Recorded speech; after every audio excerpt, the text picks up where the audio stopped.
Welcome to Globalpose News. President Biden's decision to allow Ukraine to strike inside Russia with long-range missiles supplied by the US has sparked a furious response in Russia. Departing US President Joe Biden has taken one of the most provocative and calculated decisions of his administration, which risks catastrophic consequences, declared the website of the Russian government newspaper Rossiyskaya Gazeta on Monday morning. Russian MP Leonid Slutsky, head of the pro-Kremlin Liberal Democratic Party, predicted that the decision would inevitably lead to a serious escalation, threatening serious consequences.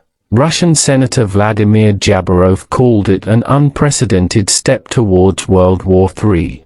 Anger, yes, but no real surprise. Komsomolskaya Pravda, the pro-Kremlin tabloid, called it a predictable escalation.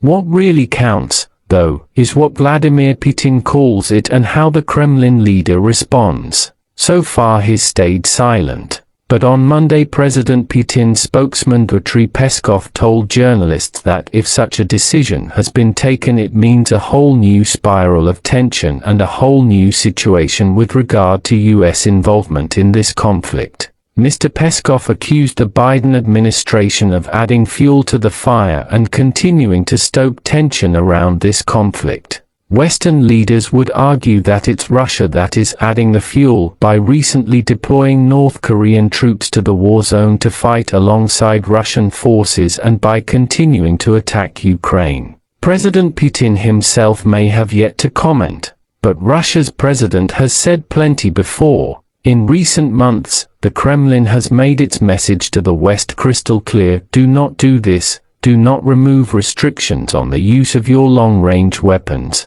do not allow Kyiv to strike deep into Russian territory with these missiles. In September, President Putin warned that if this were allowed to happen, Moscow would view it as the direct participation of NATO countries in the Ukraine war. This would mean that NATO countries are fighting with Russia, he continued. The following month, the Kremlin leader announced imminent changes to the Russian nuclear doctrine, the document setting out the preconditions under which Moscow might decide to use a nuclear weapon. This was widely interpreted as another less than subtle hint to America and Europe not to allow Ukraine to strike Russian territory with long-range missiles. Guessing Vladimir Putin's next moves is never easy, but he has dropped hints. Back in June, at a meeting with the heads of international news agencies, Putin was asked, how would Russia react if Ukraine was given the opportunity to hit targets on Russian territory with weapons supplied by Europe?